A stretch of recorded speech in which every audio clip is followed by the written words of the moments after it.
மேடையில் அமர்ந்திருக்கக்கூடிய சான்றோர் பெருமக்கள் அனைவருக்கும், இங்கே திரளாக பெற்றிருக்கக்கூடிய தோழர்கள் அனைவருக்கும் என்னுடைய காலை வணக்கங்களை பல்கலைக்கழக ஆசிரியர் சங்கத்தின் சார்பாக இங்கே தெரிவித்துக் கொள்கிறேன். பேராசிரியர் காந்திராஜன் அவர்கள் வர முடியாத ஒரு சூழ்நிலை, அதை முடிந்த அளவுக்கு ஈடு செய்யும் வகையில் என்னுடைய பேச்சு இருக்கும் என்கிற நம்பிக்கையோடு நான் இங்கே பேசுகிறேன். தோழர்களே,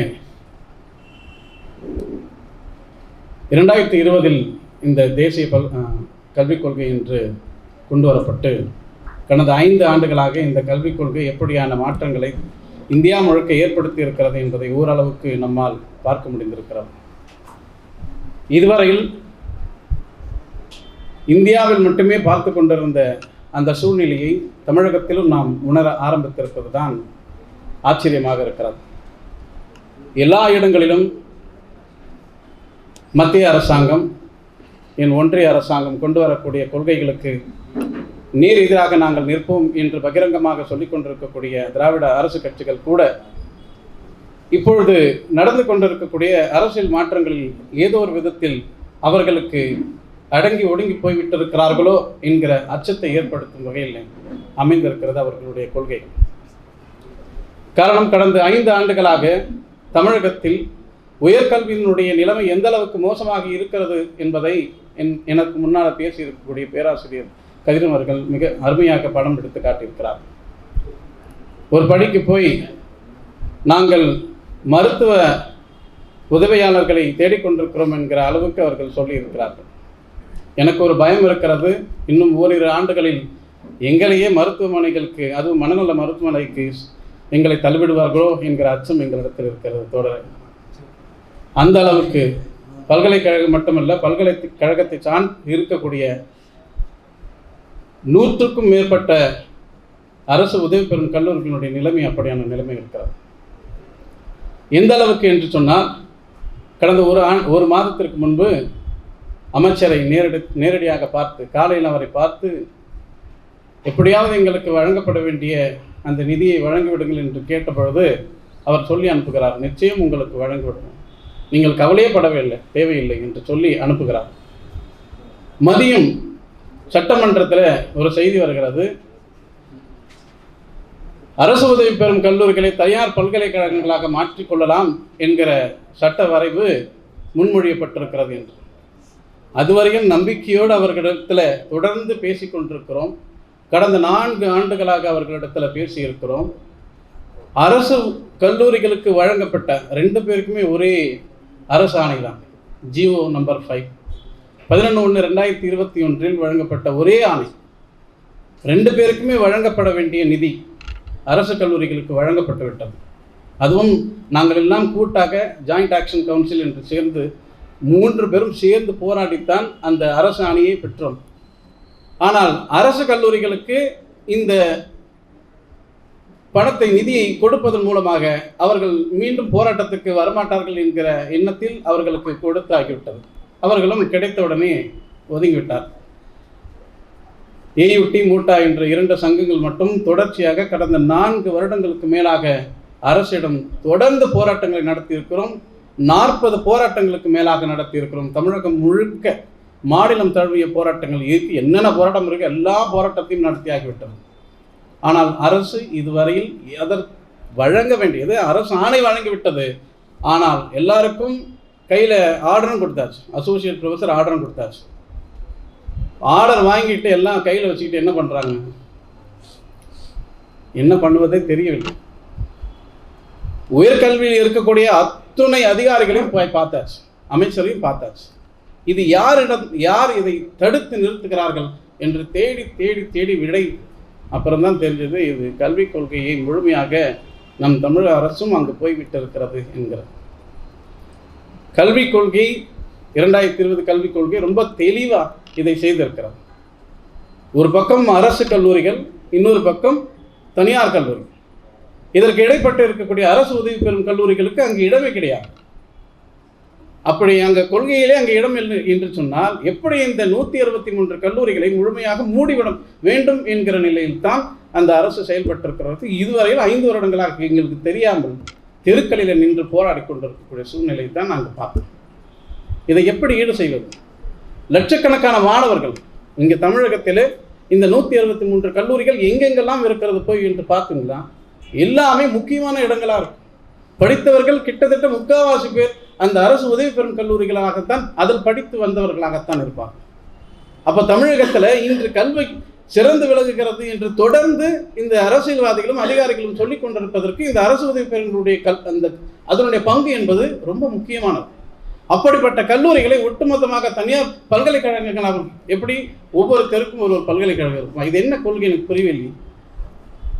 இந்த தெருவில் ஒரு கல்லூரி இருக்கும், அது பல்கலைக்கழகம் ஆகிடும். அடுத்த தெருவில் இன்னொரு கல்லூரி இருக்கும், அதுவும் பல்கலைக்கழகம் ஆகிடும். அப்போ பல்கலைக்கழகத்துக்கும் கல்லூரிக்கும் என்ன வித்தியாசம்?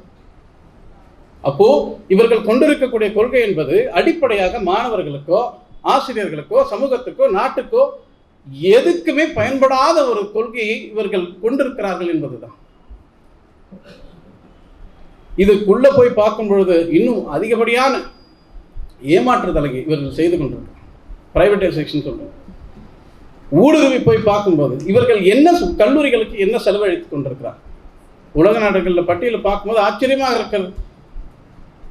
அவர்களுடைய ஒட்டுமொத்த வருமானத்தில் கிட்டத்தட்ட 7%, 8, 9, 10% கொண்டு சென்று கொண்டிருக்கிறார். ஆனால் இந்தியாவில் இன்னும் 3% முக்கிக் கொண்டிருக்கிறோம்.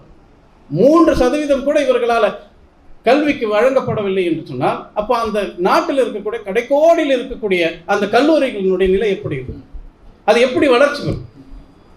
இவர்கள் கொண்டிருக்கக்கூடிய ஆராய்ச்சிகள் எல்லாம் எப்படி இருக்குன்னா, ஒரு தனியார் கம்பெனி அந்த கம்பெனிக்கு தேவையான ஒரு ஆராய்ச்சியாகத்தான் அந்த ஆராய்ச்சி செய்வதன் மூலமாக அந்த மாணவர் என்ன பண்ணுவார், அந்த ஆராய்ச்சியை நடத்திவிட்டு அந்த தனியார் கம்பெனியில் போய் பணியாற்றுவதை தவிர அரசுக்கோ அது அரசுடைய மக்களுக்கோ அது எந்த அளவுக்கும் பயனில்லாத ஒரு வகையில் ஒரு ஆராய்ச்சியாக இருக்கும். ஆராய்ச்சியை மூடிவிட வேண்டும், முழுக்க தனியார் இடத்துல கொண்டு போய்விடும். அப்போது இந்த கல்வியினுடைய நிலை எங்கும் சென்று கொண்டிருக்கிறார். இதைதான் இங்கே வல்லுநர்கள் தொடர்ந்து செய்து கொண்டிருக்கிறார். இடிப்பாறை இல்லாத ஏவரா மன்னன் கெடுப்பாறையிலானும் கெடும் அப்படின்னு சொல்லுவார் வள்ளுவர் 448வது குறள். குறைகள் கொண்டிருக்கக்கூடிய அரசினை அந்த குறையை எடுத்து சொல்லக்கூடிய நல்லவர்கள் இல்லை என்று சொன்னால் அந்த அரசு தானாகவே கெட்டு போய்விடும். அப்படியான சிறப்பான செயலை இங்கே ஐசக் கமிட்டி அவர்கள் செய்து கொண்டிருக்கிறார்கள். இது தவறு என்று தொடர்ந்து அந்த அவர்கள் செய்திருக்கக்கூடிய தவறை சுட்டிக்காட்டிக் கொண்டே இருக்கிறார். அந்த தவறை இந்த அரசு ஏற்காத பட்சத்தில் அதை மக்களிடத்தில் கொண்டு போய் சேர்த்து அந்த மக்களிடத்தில் ஒரு எழுச்சியை ஏற்படுத்தி அது மூலமாக அந்த அரசுக்கு மிகப்பெரிய அழுத்தத்தை ஏற்படுத்தி அந்த கல்விக் கொள்கையை மாற்றுவதற்கு என்ன முயற்சி செய்ய வேண்டுமோ அதை தொடர்ந்து செய்து கொண்டிருக்கிறார். அவர்களுக்கு என்னுடைய பாராட்டுகள். மேலும் இப்படியான பல மாநாடுகள் நடத்த வேண்டும், மக்களிடத்தில் இதை கொண்டு போய் சேர்க்க வேண்டும். நீங்கள் எல்லாம் சேர்ந்து எங்களை மனநல மருத்துவமனைக்கு சேர்க்காமல் இருந்தால் எங்களுக்கு நன்றியாக இருக்கும். வாய்ப்புக்கு நன்றி. வணக்கம். அனைவருக்கும் வணக்கம். எனக்கு 10 நிமிடம் வழங்கப்பட்டுள்ளதால் அனைவரும் வாழ்த்து செய்தியினால் கூற முடியாது. தனியார் மருத்துவக் கல்லூரிகளில் நடக்கக்கூடிய ஊழல் ஒரு ஜட்ஜி கமிட்டி மூலமாக நான் பாயிண்ட் மட்டும் கரெக்டாக சொல்லிடுறேன். ஒரு ஜட்ஜு போட்டு ஃபீ ஃபிக்ஸேஷன் கமிட்டின்னு போடுறாங்க. அவங்க வந்து ஒரு 5 lakhs ஃபீஸ் ஃபிக்ஸ் பண்ணுறாங்க. கேட்கல சார்? 5 lakhs ஃபீஸ் ஃபிக்ஸ் பண்ணி ப்ரைவேட் மெடிக்கல் காலேஜுக்கு அட்மிஷன் கொடுத்து டிஎம்இலேருந்து அனுப்புகிறாங்க ஸ்டூடெண்ட்ஸ் அங்கே போய் ப்ரைவேட் காலேஜில் ஊர்லெலாம் லோன் வாங்கிட்டு தெருவிலலாம் கடன் வாங்கிட்டு இங்கே வந்து அட்மிஷன் ஆகிறதுக்கு வர்றாங்க. போன உடனே 20 லட்சம் கட்டுன்னு திருப்பி அனுப்புகிறாங்க. திருப்பி நாங்கள் ஆர்டிஐயில் கொஸ்டின் கேட்டு டிஎம்இலேருந்து ரிப்ளை வாங்கி அதை வச்சு நாங்கள் கோர்ட்டில் ஒரு கேஸ் ஃபைல் பண்ணி 5 லட்ச ரூபா ஃபீஸோடு அவங்கள கல்லூரியில் அட்மிஷன் ஆகிறதுக்கு நாங்கள் வழிவகை செய்திருக்கிறோம். எங்களுடைய இயக்கத்தின் சார்பாக 79 மாணவர்கள் அதன் மூலமாக பயன்பெற்றுள்ளார்கள் 2012. இப்போ இந்த நீட்டுன்னு ஒரு எக்ஸாமை கொண்டு வந்து அந்த நீட்டு மூலமாகவும் அதே ஊழல் தான் நடக்குது. அதிகமாக பணம் கட்ட முடியாதவங்க ஏழை மாணவர்கள் அங்கே ஷார்ட் லிஸ்ட் பண்ணப்படுகிறார்கள். தனியார் பல்கலைக்கழகங்களில் மருத்துவக் கல்லூரியில் அங்கே போனோடனே உங்களால் 50 லட்சம் கட்ட முடியும். இப்போ 50 லட்சம் வருஷ ஃபீஸ் உங்களால் கட்ட முடியாது அப்படின்னோடனே அவங்கள்ட்ட பேரம் பேசுகிறாங்க. ஒரு 30 லட்சம் குறைச்சி ஏதாவது பேசி பார்க்குறாங்க. முடியலன்னா அனுப்பிச்சிட்டு அடுத்த வந்து கடைசியில் மெரிட்டே இல்லாத ஒருத்தர் தான் திருப்பி உள்ளே போகிறான். இதுக்கு இந்த நீட் எக்ஸாமே தேவையில்லை. தனியார் பல்கலைக்கழகங்களுக்கு யார்கிட்ட பணத்தை வசூல் பண்ணலான்ற ஒரு லிஸ்ட்டை கொடுத்துட்றாங்க. அவங்கள கூப்பிட்டு வந்து கலெக்ட் பண்ணிக்கிறாங்க. இது நடந்து கொண்டு இருக்கிறது, தொடர்ச்சியாக நடக்குது. ஏன்னா என்னுடைய குழந்தை 2 பேருமே டாக்டர்ஸ் தான். 2 பேருக்கும் நடந்தப்போ நான் கேஸ் போட்டேன். முருகேசன் ஜட்ஜ் 2012 ஸ்டே ஆர்டர் கொடுத்தார். ஸ்டே ஆர்டர் கொடுத்து 250 பேருக்கு அட்மிஷன் 5 லட்சத்தில் போட்டோம். ஆனால் ஹாஸ்டலில் சேர்க்கும்போது அது மட்டும் ஃபீஸ் கூட கட்டணும். அது ஃபெசிலிட்டிஸ் அதிகமாக இருந்தால் ஏசி ஹாஸ்டல்லாம் இருக்கிறதுனால அதுக்கு ஒத்துக்கலாம் அப்படின்னு சொல்லிட்டு அதை மட்டும் கட்ட சொல்லி 250 பேருக்கு அட்மிஷன் வாங்கி கொடுத்தோம். 2வது பல்கலைக்கழகம் யூனிவர்சிட்டி ஆஃப் மெட்ராஸ்லேருந்து எல்லா பல்கலைக்கழகம் பிரிஞ்சது. மதுரை காமராஜ் பல்கலைக்கழகத்தில் தான் டாக்டர் டிகிரிலாம் கொடுத்தாங்க. அதே மாதிரி யூனிவர்சிட்டி ஆஃப் மெட்ராஸில் தான் எல்லா எம்ஜிஆர் பல்கலைக்கழகம், அண்ணா யூனிவர்சிட்டி, இல்லை தமிழ்நாடு கால்நடை மருத்துவ பல்கலைக்கழகம், நிறையா பல்கலைக்கழகம் வந்துருச்சு. இப்போ அந்த பல்கலைக்கழகம் வர்றதுக்கு முன்னால் மெட்ராஸ் யூனிவர்சிட்டி தான் டிகிரி கொடுத்தாங்க. அந்த யூனிவர்சிட்டி ஆஃப் மெட்ராஸ்லேருந்து தான் தமிழ்நாடு டாக்டர் எம்ஜிஆர் பல்கலைக்கழகம் லேண்டெல்லாம் இருக்குது. எல்லாம் இந்த பல்கலைக்கழகம் பிரிஞ்சு போனதெல்லாம் யூனிவர்சிட்டி ஆஃப் மெட்ராஸ் லேண்டில் தான் இருக்குது. அதே மாதிரி இந்த இடங்களை இப்போ எங்கள் பல்கலைக்கழகம் எடுத்திங்கன்னா பிஆர்எஸ் நந்தனம்னு ஒரு கோழி பண்ணை இருந்தது. அது கோழி பண்ணை நோய் பரவுதுன்னு எடுத்தாங்க. அது எடுத்தால் இன்னொரு பல்கலைக்கழகத்தை எடுக்கணும், கல்வி வளரணும். அப்புறம் என்ன பண்ணணும், இன்னொரு பல்கலைக்கழகம் வளர்கிறதுக்கு எடுக்கணும். இவங்க என்ன பண்ண கமர்ஷியல் ப்ராஜெக்ட்டுக்கு எடுக்கிறாங்க. இப்போ மெட்ரோ ரயில் ஹெட் குவார்ட்டர்ஸ் கட்டியிருக்காங்க. அந்த ஹெட் குவார்ட்டர்ஸ் தேவையில்லை. அவங்க இடம் ஐசிஎஃப்பில் அவ்வளோ ஏக்கர் ஆயிரக்கணக்கில் சும்மா கிடக்கு, சென்ட்ரலில் அவ்வளோ இடம் கிடக்கு. அதெல்லாம் விட்டுட்டு உணவு தொழில், இது உழவு துறையை வச்சு ஸ்டேட்டாக எடுத்து இவங்கெல்லாம் அந்த இடத்தெல்லாம் சும்மா வச்சுருக்காங்க. இதை பூரா தூக்குங்க. 150 வருஷமாக எங்கிட்ட இருந்தது, எடுத்துட்டாங்க. அதை 20,000 கோடிக்கு அன்அஃபிஷியலாக சேல் பண்ணிட்டாங்க. அதை நான் வெளியே சொல்ல முடியாது. 50,000 கோடிக்கு மொத்தம் சேல் ஆயிருக்கு. ஸோ அது பப்ளிக் ப்ராஜெக்ட் தான் வைக்கணும். நீங்கள் துணைவேந்தர்லேருந்து எல்லாத்துக்கும் பணம் கொடுத்துட்டாங்க. இது நடந்த வருஷம் நான் சொல்ல முடியாது, ஏன்னா எந்த அரசுன்னு தெரிஞ்சிடும் உங்களுக்கு. எல்லா பேருக்கும் 50 கோடி வாங்கியாச்சு. எனக்கும் பேரம் பேசினேன், நான் கேஸ் போட்டேன். கேஸ் நடந்தது.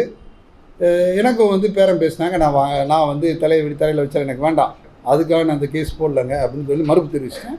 அந்த இடமும் யூனிவர்சிட்டி ஆஃப் மெட்ராஸ் சார்ந்த இடம். ஸோ சீஃப் ஜஸ்டிஸ் வாங்கி எல்லா பேரும் கொடுத்தாச்சு. இது வெளியே சொல்ல முடியாது, எல்லாத்தையும் கொடுத்து முடிச்சிட்டாங்க.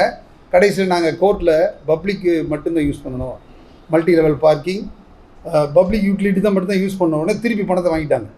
இதில் யார் வாங்கினாங்களோ அவங்களாம் திருப்பி வாங்கிட்டாங்க. ஏன்னா கமர்ஷியல் காம்ப்ளெக்ஸ் கட்ட முடியல. இந்த மாதிரி ஒரு அவல நிலை நீடித்து கொண்டிருக்கிறது. இப்போ அதே மாதிரி இப்போ ஸ்டேட் பல்கலைக்கழக இடத்துல எடுக்கிறாங்க. ஆனால் ஐஐடிக்கு இடம் கொடுக்குறாங்க 2000 ஏக்கர். ஸோ ஐஐடிக்கு மட்டும் எப்படி கொடுக்குறாங்க, சென்ட்ரல் யூனிவர்சிட்டி இன்ஸ்டியூட். ஆனால் ஸ்டேட்டில் உள்ள பல்கலைக்கழகத்தில் இடத்துங்கெல்லாம் ரியல் எஸ்டேட் தான் பண்ணுறாங்க, பிளாட்டு போடுறாங்க, ஃபைனான்சியல் சிட்டி வருதுன்றாங்க. இப்படி நிறையா அவங்க அதுக்கு ஒரு மறைமுகமான ஒப்பந்தம் வெளிநாட்டில் போய் கையெழுத்தாகுது. அது மூலமாக பணம் எங்கே அரசு இலவசமாக இடம் கொடுக்குற மாதிரி கன்செஷன் ரேட்டில் கொடுத்து அதில் அந்த நம்ம பல்கலைக்கழக இடங்கள்லாம் விற்கப்படுகிறது. இன்னும் கொஞ்ச நாளில் ஃப்யூச்சரில் உணவு கிடைக்காம போகிற சூழ்நிலை வரப்போகுது. ஏன்னா உணவு பல்கலைக்கழகங்கள்லாம் அழிக்கப்படுகிறது. தமிழ்நாடு வேளாண் பல்கலைக்கழகம், தமிழ்நாடு கால்நடை மருத்துவ பல்கலைக்கழகம் இடம் நிறையா வச்சுருந்தாங்க. எல்லாம் ஆயிரக்கணக்கில் ஏக்கர் இருந்தது. அதில் கூட பண்ணை வச்சு ப்ரீடை டெவலப் பண்ணி மாட்டுப்பால், நாட்டு கோழிகள் இதெல்லாம் கிடைக்கிறதுக்கு ஏதுவு பண்ணி ஏற்பாடு ஆகிட்டு இருந்தது. இப்போ அந்த இடமெல்லாம் காலியாகிடுச்சு. எதுவுமே நம்ம வச்சு ப்ரீடு மெயின்டெனன்ஸு எதுவுமே நீ பண்ண முடியாது. உணவு கால்நடையிலேருந்து கிடைக்கிற உணவுகள் எதுவுமே கிடைக்க போகிறது கிடையாது. இன்னும் கொஞ்ச நாளில் வெளிநாட்டிலேருந்து இறக்குமதி பண்ணி பால்லாம் குடிக்க போகிறோம்.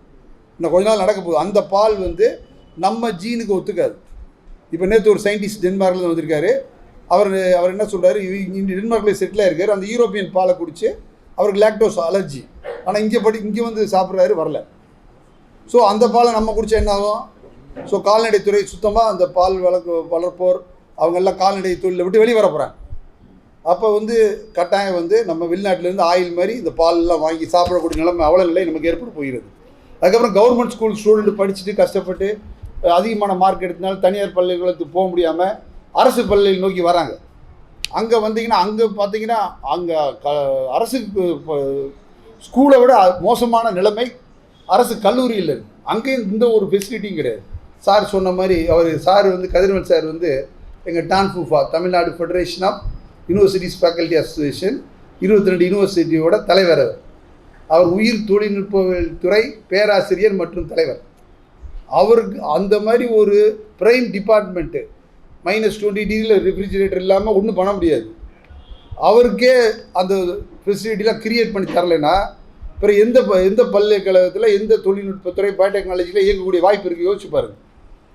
பிரைமரி யூனிவர்சிட்டி இது. மற்ற யூனிவர்சிட்டிலாம் மதுரை காமராஜ் கூட இங்கேருந்து தான் போயிருக்கு. அதுக்கப்புறம் நிறைய ஸ்டூடெண்ட்ஸ் வந்து மெடிக்கலில் பார்த்தீங்கன்னா எஜுகேஷன் லோன் கொடுத்துறாங்க. அப்போ பேரண்ட்ஸ் என்ன பண்ணுறாங்க, நமக்கு 20 லட்ச ரூபா லோன் தராங்க, இன்கம் டேக்ஸ் ஃப்ரீ அப்படின்னு வாங்க, இன்கம் டேக்ஸ் கிடையாது, சோர்ஸில் கழிச்சிக்கலாம் அப்படின்னு வாங்குறாங்க. அதை உடனே திருப்பி கட்ட முடியாது, பேரண்ட்டு கொஞ்சம் வசதி இருந்தால் கூட கட்ட முடியாது, அது 7-8 வருஷம் கழிச்சு தான் கட்டணும். அந்த 8 வருஷம் கழித்து கட்டும் பொழுது இப்போ நிறைய டாக்டர்ஸ் வந்து நைட் டியூட்டி ப்ரைவேட்லேயே வேலை பண்ணுறாங்க. ஒரு டாக்டர் யூபியில், எனக்கு தெரிஞ்ச என்னுடைய டாக்டர் வந்து யூபியில் இருக்கா, அங்கே ஸ்விக்கி ஜொமேட்டோலாம் ஒர்க் பண்ணுறாங்க, நைட்டில் பகலில் ஒர்க் பண்ணுறாங்க ஹாஸ்பிட்டலில், நைட்டில் வந்து எகைன் டியூட்டி இப்போ கொடுக்க மாட்டாங்கன்ட்டு டியூட்டி அலாட்மெண்ட் வராது, கிடைக்கல. அதனால் ஒரு டாக்டர் வந்து எஜுகேஷனோட அடைக்கிறதுக்காக ஸ்விக்கி ஓடுறான்னு சொல்லி என்னுடைய டாக்டர் சொல்கிறான். அதுக்கப்புறம் பிரெயின் ட்ரெயின். ஸோ பயோடெக்னாலஜியில் Kunthala Jayaraman, very popular university, Madurai Kamaraj university, ஜேஎன்யூவில் நான் ஒரு ட்ரைனிங் போயிருந்தேன் ஒரு 20 வருஷத்துக்கு முன்னால் பயோடெக்னாலஜி டிபார்ட்மெண்ட்டுக்கு. அங்கே இருக்கிற ஹெச்ஓடி வந்து என்னுடைய டாக்டருக்கு எம்கேயூவில் அட்மிஷன் வேணும்னு கேட்குறாரு. அவரே பயோடெக்னாலஜி ஹெச்ஓடி, அவ்வளவு பெரிய டிபார்ட்மெண்ட்டு. இப்போ பயோடெக்னாலஜி டிபார்ட்மெண்ட்டு சீரழிந்து கிடைக்கிறது. வெளி மாநில மாணவர்கள் ஏதும் வர்றதில்லை. அங்கே பாலிடிக்ஸ், சம்பளம் கொடுக்கல பேராசிரியருக்கு, மனநிலை பாதிக்கப்பட்டிருக்கு. எப்படி லேபில் வேலை செய்வாங்க? அது பயோடெக்னாலஜி வேலை பார்க்கணுன்னா ரொம்ப டாக்டர் எப்படி ஆப்ரேஷன் தியேட்டரில் ஒர்க் பண்ணுற மாதிரி ஒர்க் பண்ணணும், இல்லைன்னா இன்ஃபெக்ஷியஸ் டிசீஸை பிக்கப் பண்ணிட்டு தான் வெளியே வரணும். ஸோ அந்த குந்தலா ஜெயராமன் மேடம் அடுத்து அண்ணா யூனிவர்சிட்டி வந்தாங்க நினைக்கிறேன். அப்புறம் வந்து அதுக்கப்புறம் தனியார் யூனிவர்சிட்டிக்கு போயிட்டாங்க. விஐடியில் போயிட்டு அப்புறம் இப்போ இல்லை, அவங்க நோ மோர். இருந்தாலும் பிரெயின் ட்ரெயின். இப்போ நல்ல திறமையான பேராசிரியர்கள் வேலை வேண்டாம்னு சொல்லி கொடுத்துட்டு விஆர்எஸ் கொடுத்துட்டு பென்ஷனும் வாங்கிக்கலாம். இப்போ எங்களுக்கெல்லாம் பென்ஷன் இருக்குது. எனக்கு 1 year டியூ டு ரிட்டையர், சாருக்கு பென்ஷன் இருக்குது. இப்போ நாங்கள் 1.5 லட்சம் எங்களுக்கு பென்ஷன் கிடைக்கும். இன்கம் டேக்ஸு இல்லை நமக்கு எவ்வளோ தேவையோ எவ்வளோ கட்டிக்கலாம். ப்ராவிடென்ட் ஃபண்டை பிடிக்க மாட்டாங்க. ஸோ நாங்கள் இப்போ என்ன சேலரி வாங்குகிறோமோ ப்ரைவேட்டுக்கு போனால் அதை விட 4 lakhs வரை total salary we are drawing if I leave this platform from government organisation. So இந்த பிரெயின் ட்ரெயின் நடக்கிறதுக்கு காரணம் என்னென்னா, சரியான இந்த அரசு பள்ளிகள் வசதி இல்லாதனால, வசதி இல்லாத இடத்துல நம்ம இருந்து கொண்டு எப்படி லேபை நடத்துறது, இந்த கெமிக்கல் வாங்கி தர மாட்டாங்க. ப்ரைமர்ஸ், பயோடெக்னாலஜிலாம் லட்சக்கணக்கில் வரும் எல்லா கெமிக்கல்ஸ்லாம். அதெல்லாம் வாங்கி மாணவர்களுக்கு சொல்லிக் கொடுக்க முடியாமல் எதுக்கு இங்கே வேலை பார்க்கணும், தனியார் பள்ளியை நோக்கி போயிட்டுருக்காங்க. இப்போ நான்லாம் முடிச்சோன்னே வேறு ஸ்டேட்டு பள்ளிகளுக்கு நான் இப்போ ரிட்டையர் ஆனோடனே போகிறேன். வெட்டினரி காலேஜுக்கு ப்ரொஃபஸராக ஹெச்ஓடியாக போகிறேன், கவர்மெண்ட் காலேஜுக்கே போகிறேன். அதுக்கப்புறம் இந்த ரிசர்ச் பார்த்தா மெடிக்கல் காலேஜில் பிஹெச்டியே கிடையாது யாருமே. அதில் ஃபிசியாலஜி, பயோகெமிஸ்ட்ரி இவங்கெல்லாம் பிஹெச்டி படிக்கணுன்னா எங்கள் கல்லூரிக்கு வராங்க, நாங்கள் தான் கைட் பண்ணுறோம். ஸோ அங்கே ஆராய்ச்சி மாணவர்களுக்கு கைடு பண்ணுறது சரியான பேராசிரியர்கள் இப்போ வந்து இருக்கிற பேராசிரியர்கள்லாம் ரிட்டையர் ஆகி போக போகிறாங்க. நிறையா பதவிகள் நிரப்பப்படாமல் இருக்கிறது. அதனால் வந்து பார்த்திங்கன்னா ஒன்லி கான்ட்ராக்ட் ப்ரொஃபஸரும் ஹெச்ஓடி மட்டும்தான் இருப்பாங்க ஒரு டிபார்ட்மெண்ட்டில். இப்போ எங்களுக்கு ப்ராஜெக்ட் வரணும், ஸ்டூடெண்ட் வராங்கன்னா எங்கள் ப்ரொஃபைல்லாம் ஸ்டடி பண்ணிட்டு தான் வராங்க. ப்ரொஃபைல் சரியில்லைன்னா ஸ்டூடெண்ட் வர மாட்டாங்க. தனியார் பல்கலைக்கழகத்தில் ஒரு எம்எஸ்சி, எம்டெக் அப்படின்னு எடுத்திங்கன்னா எம்இ ஒரு 40 பேர் அட்மிட் ஆகிறாங்க. ஒரு 20 பேர் கைட் பண்ணலாம். எல்லா பேரும் ரிசர்ச் பேப்பர் பப்ளிஷ் பண்ணுவாங்க. நீங்கள் ஒர்க் பண்ணுறீங்களோ இல்லையோ உங்களுடைய ப்ரொஃபைல் HIndEx, கூகுள் ஸ்காலர் எங்கேயோ போயிட்டுருக்கு. ஆனால் தனியார் அரசு பல்கலைக்கழகத்தில் 4-5 மாணவர்கள் வர்றாங்க, அவங்கள விட்டுட்டு போகிறாங்க, அவ்வளோ நிலை இருக்குது. இப்போ நீங்கள் டென்மார்க் சயின்டிஸ்ட் வந்து என்ன பேசுனது சொன்னார், உங்கள் நாடு நம்ம சென்னையோட பாப்புலேஷன் தான் இருக்குது. அந்த டென்மார்க், என்டையர் டென்மார்க் எப்படி இப்படி வளமான நாடாக இருக்குன்னா, பால் உற்பத்தி, சீஸ் ப்ரொடக்ஷன் எப்படி இருக்குன்னு கேட்டால் ஊழல் கிடையாது. ஒருத்தர் இப்போ சயின்டிஸ்ட் அவர் ரெக்ரூட் பண்ணியிருக்காரு, ஒரு PhD scholar, 90 lakhs salary per month. So இங்கே கொடுப்பாங்களா? இங்கே கொடுக்க அந்த 3 லட்சமே சம்பளம் வர மாட்டேங்குது. 32,000 ரூபா சம்பளத்தில் நாங்களாம் வேலைக்கு சேர்ந்தோம். நான் ஃபஸ்ட்டு சேலரி 2200 ரூபா பேசிக், 75 ரூபா இன்க்ரிமெண்ட்டு. இன்றைக்கி சம்பளம் கூட இருக்குது. உங்கள் ஒத்துக்கிறேன் 3 லட்சம் சம்பளம் ஆயிருக்கு ப்ரொஃபஸருக்கு.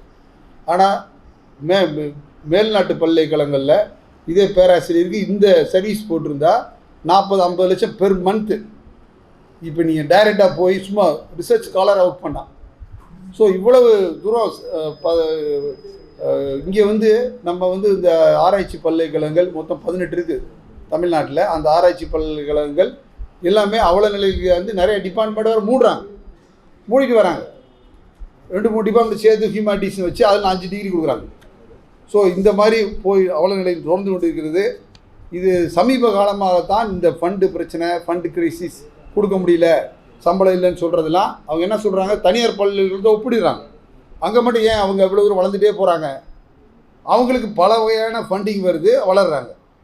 முதலை மாதிரி அவங்க எல்லாத்தையும் நிறைய இடத்துல என்கல்ஃப் பண்ணி அவங்க வளர்ச்சி அடைகிறாங்க. நம்ம வந்து ஏழை மாணவர்களுக்கு பயிற்றுவிக்கிறோம், ஃபீஸு குறைச்சி கட்டுறாங்க, மாணவர்கள் சேர்க்கையும் குறைஞ்சு கொண்டே போகிறது. இதில் வருமானத்தை ஈட்ட முடியாது. இப்போ இருக்கிற இப்போ யூனிவர்சிட்டி ஆஃப் மெட்ராஸில் சகோதரி ஹாஸ்டல்னு ஒன்று கட்டியிருக்காங்க. எந்த பல்கலைக்கழகம் சார்ந்தவங்களும் சரி, எந்த மாணவிகளும் வந்து அந்த ஹாஸ்டல் தங்கிக்கலாம். அப்படி எல்லா பல்கலைக்கழகத்துலையும் உள்ளே வந்து ஹாஸ்டல் கட்டுறாங்க. அப்போ யார் வர்றாங்க போகிறாங்க இது மாதிரி ஒன்றையும் ட்ரேஸ் பண்ண முடியாது. அவ்வளோ நிலை ஏற்பட்டு கொண்டு இருக்கிறது. எல்லா இடங்களிலும் இந்த நிலைமை நீடிக்கிறது. இது மாதிரி போனால் நாங்களாம் இதில் இன்ட்ரெஸ்ட் எப்படி விட்டாச்சு, பிரெயின் ட்ரெயின் தான். நாங்களும் வெளிநாட்டு போகிற பிளானில் இருக்கோம், வேறு மாநிலத்துக்கு வேலைக்கு போயிடலான் இருக்கோம். ஸோ இதான் இதை புரிந்து கொண்டு ஆட்சியாளர்கள், மத்தியில் ஆள்வர்களும் சரி, மாநிலத்தில் ஆட்சி செய்வர்களும் சரி, நம்மளுடைய கல்விக் கொள்கையை மாற்றி மென்மேலும் நம்மளுடைய தனியார் பல்கலைக்கழகங்களை நோக்கி செல்லாமல், அந்த காலத்தில் எப்படி மருத்துவர்கள் எல்லாம் கவர்மெண்ட் ஸ்கூலில் படித்தவங்க தான், கவர்மெண்ட் காலேஜில் படித்தவங்க தான் திறமை வாய்ந்த மருத்துவர்கள். இப்படி தனியார் பல்கலைக்கழகங்களில் ரிசர்ச் பண்ணால் என்ன பண்ணுறாங்க, எஸ்ஆர்எம்மில் அவங்களுக்கு உள்ளே வந்து ஐடி கம்பெனி வச்சுருக்காங்க. உள்ள எஸ்ஆர்எம் யூனிவர்சிட்டியில் அந்த ஐடி கம்பெனியும் ஃபங்க்ஷன் ஆகுது. அதில் தான் படிக்கிறவங்களாம் அவங்க வேலை பார்க்குறாங்க, கற்றுக்குறாங்க, இன்டர்ன்ஷிப். அதன் மூலமாக அந்த ஐடி கம்பெனி வளருது.